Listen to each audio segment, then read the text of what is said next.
మీరు చూసిన కేసులలో సెలబ్రిటీ కేసు ఏదైనా ఉందా సార్? దగ్గర నుంచి చూసిన సెలబ్రిటీ సినిమా హీరోలే గానీ, సినిమా ఇండస్ట్రీ వాళ్ళే నాకు దగ్గర సినిమా ఇండస్ట్రీ సెలబ్రిటీ ఇక్కడ వరకు దగ్గర నుంచి చూడడం, ఎందుకంటే మీరు ఎవరైనా మీ దగ్గర అడ్వకేట్ దగ్గరికి రావడం, అట్లా నేను డిస్కషన్ చూడలేదు. జరగడం. దానికి రీజన్ కూడా ఏంటంటే ఇప్పుడు సెలబ్రిటీస్ అంతా ఉండేది జూబ్లీ హిల్స్, బంజారా హిల్స్, ఆ ఏరియా జ్యూరిడిక్షన్లో ఉండే అడ్వకేట్ దగ్గరికి ఎక్కువ వస్తారు. కానీ మనం ఈ చివరకు ఉన్నాం కదా, ఇక్కడ దాకా రారు, ఓకే, అవకాశం లేదు, రాలేదు కూడా. మీరు ఎప్పుడన్నా మీ క్లోజ్ అడ్వకేట్స్ తో కూర్చున్నప్పుడు ఏదైనా సెలబ్రిటీ ఇష్యూ రావడం, దాని గురించి ఏదైనా తెలుసుకోవడం, సెలబ్రిటీకి సంబంధించిన కేసు మాట్లాడుతుంటారు సార్, అవి మీరు discuss అడ్వకేట్స్ కలిసి మాట్లాడుతారు. మాట్లాడిన సందర్భంగా చెప్తుంటారు, ఒక్కొక్కరు చెప్తుంటారు. వాళ్ళు చెప్పిన దాన్ని బట్టి మనం ఇంటర్వ్యూలో డిస్కస్ చేయడం అంత బాగుండదు నాకు అనిపిస్తుంది. ఓకే, మనం డైరెక్ట్ ఇన్వాల్వ్ అయినప్పుడు చెప్తే బాగుంటుంది. సెలబ్రిటీస్ కూడా మన పేర్లతో కానీ సినిమా హీరో లేకపోతే సినిమా ఇండస్ట్రీకి చెందిన వాళ్ళు కూడా ల్యాండ్ లాస్ అయినారు సార్? ఈ కబ్జాలకు గురైనాయా వాళ్ళ ల్యాండ్ కూడా? ఇప్పుడు ఎగ్జాంపుల్ మనం మొన్న ఇందాక రైడర్ అని మాట్లాడినప్పుడే కన్వెన్షన్ నాగార్జున గారు అది అందరికి స్థలం పోయింది అన్నారు. నాగార్జున గారిని బాధతో పట్టా ల్యాండ్ నేను రిజిస్ట్రేషన్ చేసినా కొనుక్కున్నా అన్నారు. ఇక్కడ ఒకటి జరిగి ఉంటుంది. ఇప్పుడు కోర్టులో కేసు స్టే వచ్చింది, అయ్యింది. ఇప్పుడు ఎఫ్టిఎల్ పరిధిలోనే జాగా పోయింది. ఎఫ్టిఎల్ పరిధిలో ఎంత ఉందో, ఎఫ్టిఎల్ హైడ్రా లాంటి వ్యవస్థ లేక, ఎఫ్టిఎల్ ఫిక్స్ కాక అయ్యి ఆడు అక్కడ దాకా తీసుకొని ఈయనకి ఎవరికి అమ్మినోడు అమ్మిండు. ఒక రైతు దగ్గర కొన్నామని నాగార్జున గారు అంటారు. ఆ రైతు మేబీ చెరువు కూడా కొంత కబ్జా చేసి వ్యవసాయం చేసి ఉంటాడు. ఓకే, తర్వాత ఆయన అదే పెట్టి ఆయన దాని ప్రకారం ఎంఆర్ఓ పాస్బుక్ ఇచ్చి ఉంటాడు. ఎందుకంటే అది ప్రాపర్ మెజర్మెంట్ జరగలే, డిమార్కేషన్ జరగలే కాబట్టి ఆ పాస్బుక్ల ప్రకారమే ఈయన కంటిన్యూ అయి ఉంటాడు. ఈయన వాదన కరెక్టే అయి ఉండొచ్చు, మనం కాదంటుంటాం. సేమ్ టైంలో ఎఫ్టీఎల్ అనేది ఈయనకు తెలియకుండా ఉండొచ్చు, తెలిసి జరగకుండొచ్చు. కొందరు తెలిసి కూడా చేస్తారు, తెలిసి కూడా చేసి కబ్జా చేసి రాజకీయ పలుకుబడుతూ వాళ్ళని వాడుకునే వాళ్ళు కూడా ఉన్నారు. రైట్. సో ఆ విధంగా జరిగిందంట, జరుగుతుంది. ఓకే, మీకు బాగా కలిసి వచ్చిన కేసు మీ కెరియర్లో ఏదైనా మంచి కలిసి వచ్చిన కేసు అంటే ఏం చెప్తారు సార్? నేను మొదటి నుంచి స్టార్టింగ్ నేను చెక్ బౌండ్స్ కేసులు చేశాను. చెక్ బౌండ్ కేసు ఒక స్టార్టింగ్ ఫస్ట్ చేసినప్పుడు అయితే 2001లో ఎప్పుడో చేశాను. చేసినప్పుడు చాలా కష్టపడి ఆ కేసు గెలిపించాలని సీరియస్గా ప్రయత్నం చేశాను. ఆ ప్రయత్నంలో భాగంగా అప్పట్లో 2001 అంటే ఇక్కడ డిస్టిక్లలో ఉండే లైబ్రరీ చిన్నగా ఉండేది. 25 years బ్యాక్ ఎక్కడైతే హైకోర్టు లైబ్రరీ పెద్దగా ఉంటుండేది, సెల్లార్లు ఉంటుంది. అక్కడ వెళ్ళి కూర్చొని ఒకరోజు పొద్దున 10 గంటలకు కూర్చున్నట్టు సాయంత్రం 5 గంటలకు మళ్ళీ క్లోజ్ చేసే వరకు కూర్చున్నాను. సైటేషన్లు వేరే కోర్టులో జడ్జిమెంట్లు వెతుక్కుంటూ కూర్చున్నాను. అవి తీసుకొచ్చి ఫైల్ చేసిన. కష్టపడ్డదానికి ఆ కేసు 100% గెలవాలనుకున్నాను. అనే ప్రయత్నంలో గెలవాలని ఆలోచనతో ప్రయత్నం చేసిన. అది అనుకున్నాను. చివరికి ఆ కేసు గెలిచాను. గెలిచిన తర్వాత అదే స్ఫూర్తితో ప్రతి కేసు సీరియస్గా నేను పని చేసుకుంటూ వచ్చాను. అలా చేసుకుంటూ రాబట్టి ఇవాళ నా దగ్గర 1100 కేసులు ఉన్నాయి. ఇంత రావడానికి కారణం ఏంటంటే మనం చేసిన హార్డ్ వర్క్, మనం కష్టపడడం. నమ్మకంగా పనిచేస్తే క్లయింట్ ఎక్కడ పోరు, మన చుట్టే ఉంటారు. రైట్. ముఖ్యంగా అడ్వకేట్కి లాయర్కి తేడా అంటే ఏంటి సార్? బోత్ ఆర్ సేమ్ అండి. అడ్వకేట్ సేమే, లాయర్ రెండు ఒకటే. ఇప్పుడు మాత్రం ఎక్కువ వకీల్ అని అడ్వకేట్ అనే పిలుస్తారు. వకీల్ అంటాం, వకీల్ అంటే నాకు హిందీ వాడు, అదే అడ్వకేట్ అనే పిలుస్తారు. లాయర్ కూడా అంటారు కదా సార్, ఇద్దరికి తేడా అంటే? లాయర్ అంటే ఓన్లీ అడ్వకేట్నే లాయర్ అని పిలుస్తారు తప్ప ఎన్రోల్ గాను లాయర్ అని పిలవరు. అంతే, ఆయన ఓన్లీ LLB గ్రాడ్యుయేట్ అంతే. అంత ముందుకు ప్లీడర్ అని పిలుస్తున్నాయి కదా సార్? ప్లీడర్ అంటే ప్లీడర్ అనేది కూడా ప్లీడర్ అనే లాంగ్వేజ్ తెలుగు లాంగ్వేజ్. అడ్వకేట్ అనేది ఇంగ్లీష్ లాంగ్వేజ్. వకీల్ అనేది హిందీ లాంగ్వేజ్. వకీల్ అనేది Hindi language. Vakeel Hindi and Telugu, pleader, advocate ఇక్కడ. ఒక నిందితుడి లైఫ్ ఏ విధంగా ఉంటుంది సార్? మీరు చాలా మంది నిందితులను చూసిండొచ్చు.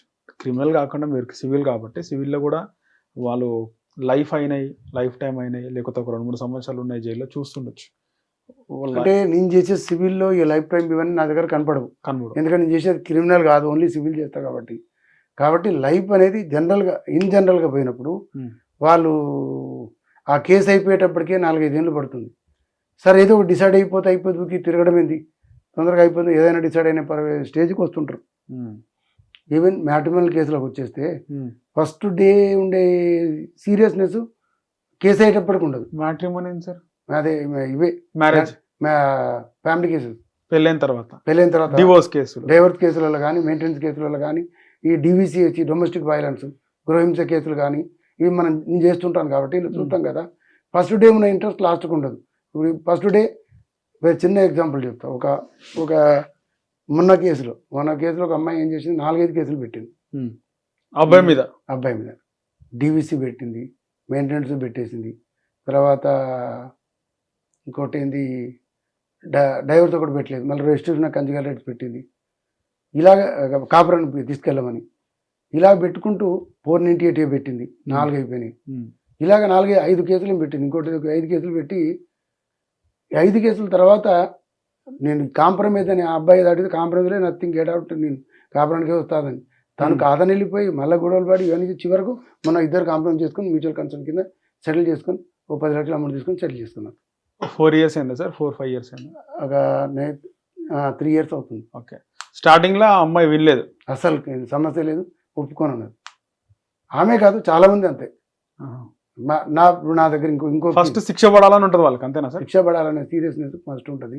తర్వాత వచ్చేవరకల్లా వాళ్ళు కూడా పాపం వీక్ తిరుగుతున్నా సంవత్సరాలు కూడా తిరగాలి, వాళ్ళ లైఫ్ కూడా స్పాయిల్ అయిపోతుంది కదా, ఇద్దరి లైఫ్ స్పాయిల్ అవుతుంది. ఒక స్టేజ్కి వచ్చేవరకు రియలైజ్ అవుతాం ఇంకా వీటితో కలిసి ఉండడం కాదు ఇది కాదని డిసైడ్ అయిపోయి అప్పుడు మ్యూచువల్ డైవర్స్కి వచ్చి ఎంత అమౌంట్ కావాలో ఏందనేది మాట్లాడుకుంటారు. రైట్. అక్కడైతే తను సెటిల్ చేసుకుంటారు, ఎందుకంటే తను ఎవరు తీసుకోవడం వల్ల ఇంకొకరిని మ్యారేజ్ చేసుకోవచ్చు, టైం వేస్ట్. ఈ అబ్బాయి చేసుకోవచ్చు, అమ్మాయి చేసుకోవచ్చు, ఇంకా లైఫ్ ఎంత కుదిరేటట్టుగా ఉండదు, కలిసే ఆలోచన ఎక్కడ కనపడదు. వాళ్ళ ఇద్దరి మధ్యన విడిపోయేటప్పుడు చిన్న విషయం మీద విడిపోతారండి, గ్యాప్ వచ్చి కేసులు పెట్టడానికి ఇంకా గ్యాప్ పెరుగుతుంది. ఓకే. రీసెంట్లీగా కూడా ఇదే మొన్న కేసులలో కూడా అది జరిగింది, అంతకుముందు చాలా వరకు మ్యాట్రిమోనియల్ కేసులు ఇవే అవుతుంటాయి. రైట్. ఇక అక్కడ దాకా వస్తారు పోతారు.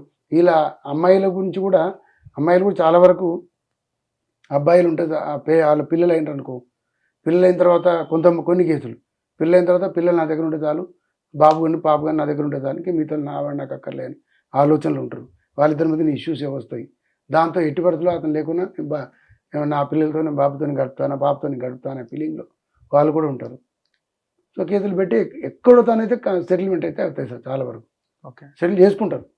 కాకుండా పైకోటు పోయే పర్సెంట్ చాలా 10% ఉంటాయి. 100 కేసులు అయితే 10% పైదాకా వెళ్తాయేమో, కానీ మోస్ట్లీ కిందనే అవుతుంటాయి. సార్ చాలా మంది అడ్వకేట్లు నిందితుల వైపే ఉంటారు కదా సార్? అట్లాగే ఉండదు సార్, అంటే నిందితుల వైపు ఉంటేనే వాళ్ళకు వర్కౌట్ అవుతుంది అనే విధంగా. అక్యూజ్డ్ వైపు ఉంటారా న్యాయవాదులు? అక్యూజ్డ్ వైపు ఉంటారు. తర్వాత క్రిమినల్ కేసులు వస్తే నిందితుల వైపే ఉండాలి, అక్యూజ్డ్ వైపే ఉండాలి, అక్యూజ్డ్ వైపే ఉండాలి. ఎందుకంటే గవర్నమెంట్ పీపీలు ఉంటారు కదా, ఏది కేసు వేసిన కంప్లైంట్ తరపున గవర్నమెంట్ పీపీలు ఉంటారు, వాళ్ళు కొట్లాడతారు. వీళ్ళు అవసరం ఉండదు రైట్ క్రిమినల్ కేసులలో. ఓన్లీ అక్యూజ్డ్ తరపున నిందితుల తరపున ఉండాల్సిందే, వేరే ఆప్షన్ ఉండదు అక్కడ. వాళ్ళ తరపున ఎవరో ఒకరు నాకు సపోర్ట్గా పీపీకి అసిస్టెంట్ కావాలని ఎవరో పెట్టుకుంటారు తప్ప అది రేర్ కేసు, తక్కువే.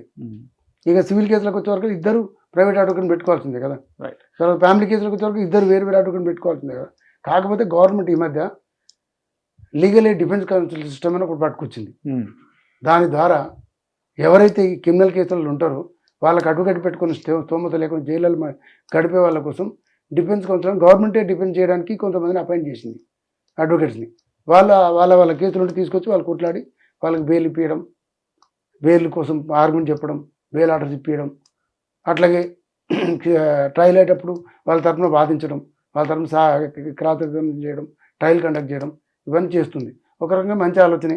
ఇప్పుడు కొంతమందికి అండర్ ట్రైనింగ్ కింద ఉంటారు, ఆల్రెడీ అయిపోతుంది, వీళ్ళు వచ్చేస్తారు, బెయిల్ తీసుకునే పరిస్థితి ఉండదు, జైలుకి అరెస్ట్ చేసి లోపల వేస్తారు.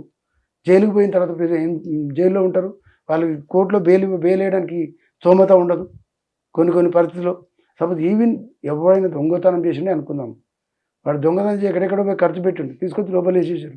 లోపల ఉంటే బయట తీసుకుపోయి వాళ్ళ సంబంధించిన వేరే స్టేట్లు వచ్చిన వాళ్ళు వెళ్ళలేరు, ఇక్కడున్న వాళ్ళు కూడా కొంతమంది వెళ్ళగలుగుతారు, కొంతమంది వెళ్ళలేరు. అట్లాంటి కండిషన్ బెయిల్ కోసం ఏంటంటే గవర్నమెంట్ తరఫున అడ్వకేట్ని పెట్టి వాళ్ళు బెయిల్ ఇప్పించడం జరుగుతుంది. ఓకే, అది కూడా అవకాశం ఉంది. నిజమైన న్యాయం కోసం కొట్లాడే అడ్వకేట్లు ఉన్నారంట సార్ ఈ రోజుల్లో? ఉన్నారండి, అట్లాంటి ప్రాబ్లం అయితే ఉన్నారు. న్యాయంగా ప్రతి క్లయింట్ కేసు నాదని సీరియస్ కొట్లాడే అడ్వకేట్స్ కూడా ఉన్నారు. రైట్. అట్లా లేకుంటే లేరు, అడ్వకేట్స్ ఉన్నారు, అట్లా అంతా ఉన్నారు. సో మీరు రాబోయే రోజుల్లో బార్ కౌన్సిల్లో మెంబర్గా ఎన్నికవ్వాలనుకుంటున్నారు. ఖచ్చితంగా మీరు బార్ కౌన్సిల్ స్టేట్ మెంబర్ కావాలని మా హిట్ టీవీ తరఫున ప్రత్యేకంగా కోరుకుంటూ ధన్యవాదాలు సార్. ధన్యవాదాలండి. హిట్ టీవీ యాప్, ఇందులో short news, live news, entertainment shows, movies, digital magazines తో పాటు మీ జిల్లా వార్తలను కూడా ఫ్రీగా చూడొచ్చు. ఇంకెందుకు ఆలస్యం, వెంటనే హిట్ టీవీ యాప్ ని డౌన్లోడ్ చేసుకుని ఫ్రీగా ఎంటర్టైన్మెంట్ పొందండి. Hit TV app, hit TV app, please download hit TV app. Hit TV app ని ఫ్రీగా డౌన్లోడ్ చేసుకొని ఎంజాయ్ చేయండి. మీకు నచ్చిన ఎంటర్టైన్మెంట్ కోసం హిట్ టీవీ యాప్ ని ఫ్రీగా డౌన్లోడ్ చేసుకుని ఎంజాయ్ చేయండి. హిట్ టీవీ యాప్ని డౌన్లోడ్ చేసుకుని ఆస్వాదించండి, ఆశీర్వదించండి. ఇంతమంది సెలబ్రిటీలు హిట్ టీవీ యాప్ ని డౌన్లోడ్ చేసుకోండి అని చెప్తున్నారంటే ఎంత మంచి యాప్ ఆలోచించండి.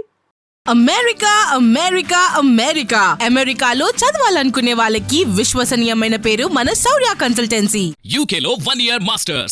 UK లో 1 year masters. 2 years work permit up to 5 years visa. Contact Saurya Consultancy. Contact 89851 89851.